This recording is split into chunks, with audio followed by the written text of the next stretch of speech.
When you play the Game of Thrones, you Subscribe and like. or you die. There is no middle ground. All right, hello YouTube. Welcome back to the Grease Comedy channel. Today's video, we are going to be talking about Bloodraven in Winds of Winter, and specifically to the idea of Young Griff. Now, to subscribe to what I'm going to be talking about in today's video, you will have to kind of go with the idea that Young Griff is a Blackfire. If you don't subscribe to that, then this video really won't make a lot of sense for you. But the premise of the video is going to be, will Bloodraven try to thwart Young Griff if he is a Blackfire? Just given about Bloodraven's history, he has been very much an extremist and keeping the Blackfires, very much away from the throne and or trying to make them go extinct. Now, part of that is his hatred with Bittersteel. Part of that could be maybe the idea that has been put up into the show, more or less, in House of the Dragon, of Aegon's dream. If that is true, you could say the idea that a Targaryen needs to be on the throne, not a Blackfire. That could possibly have played into it, and so maybe that's why Bloodraven was willing to do some of the extremes that he does towards the Blackfires, even leading him to going to the wall or being sent there by Aegon V. A lot of that could be possible, and so that's what we're going to kind of go through in the main story, talking about mainly with like Bran, for instance, in today's video. But before we get further into it, if you didn't want to become a Patreon or a member, you do get videos early. As soon as I get them up on YouTube, they go out to you if you're a member. And then also, you do get an exclusive video each week, which during the House of the Dragon life cycle, which will be only be a couple more weeks, it'll be just, my reviews for the episodes or for members and stuff. But going forward, it'll be other stuff, of course, as well. So let's get into the video. So let's think about where we're at in the main story right now. Bran is with Bloodraven, trying to grow his powers, being able to see, events and control animals and things like that better. He is just kind of in a learning state right now. And so one thing that I think is going to be interesting is a lot of people have speculated at the idea that Bran is going to become kind of like a vessel for the old gods, or maybe even Bloodraven himself, depending on how all of that goes down. And if we look at this idea, why would that be important to someone like Bloodraven? Well, Bloodraven is going to be seeing the events going on. He's going to see that Young Griff is coming over, that Young Griff is a Blackfire in this scenario. Well, okay, what does that matter to Bloodraven? Well, that means everything, right? The Blackfires, if they get on the throne, means that they eventually won out, even when the Targaryens, lost the throne. So, in that regard, I think Young Griff would very much be trying to influence events, showing Bran this Blackfire pretender and having that knowledge come to the forefront. Or if Bloodraven is, say, like in Bran's head, because we still don't know how Bran is going to be going forward, moving on, if he's going to have voices in his head, maybe from the old gods, and him being used as kind of this vessel for what they want to do. Was still very unclear. I think one of the most questionable parts that we don't know about Winds of Winter is the magical element.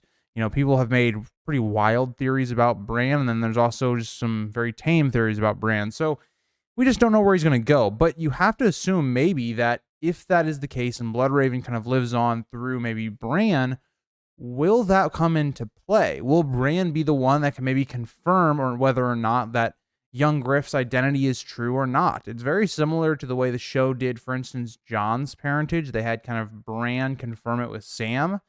It could be a similar situation where Bran is the one that's kind of able to confirm people's suspicions. And how would that even come about? Well, Dany has already had this foreshadowing of, this false dragon. And so if she then gets maybe more dreams, right? Because we've already seen that Bloodraven seems to be able to put dreams into people's heads. Or at least a three-eyed crow, whatever you believe, Bloodraven is.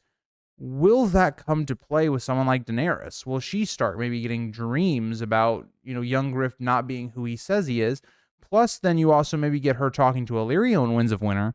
And we could see a situation where Bran is kind of that last, knowledge that Daenerys needs to say, yeah, this guy is a Blackfire, pretender. He's not actually a Targaryen. He's not the right guy for the throne. He's not saying who he is. He is more or less using the Targaryen name to kind of take over the crown. Even though the Blackfires are Targaryens themselves, especially if you look at Daemon Blackfire, I mean, both of his parents were Targaryens. So the Blackfires are pretty much every bit as much of Targaryens as like the Targaryens themselves.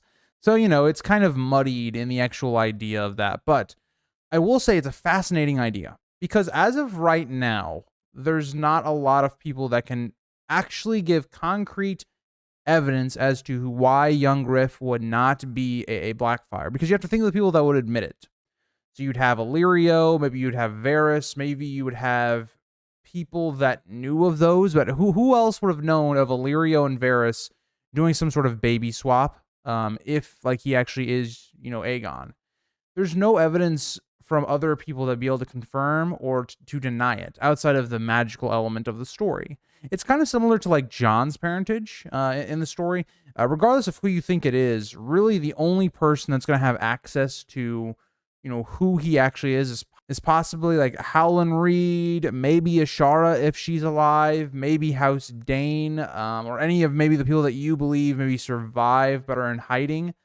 It's very secretive. There's no one really left, as of right now, that's been a major player in the story that has information on Jon's parentage that we've seen yet, right? We're going to see them going forward, but haven't seen them yet.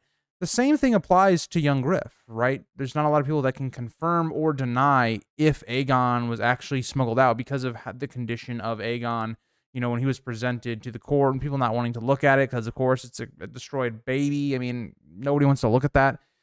You could, and that's why this theory works so well in terms of like, and that's why I think Varys and Illyrio's whole idea of making this kid like this perfect, Targaryen king, while also maybe he's not even like an actual Targaryen. It could also go into that theme of the idea of like, does blood really make a good ruler, or does actually them be having good merits, learning how to become a king? That's what's actually important. Is that what George could be telling us?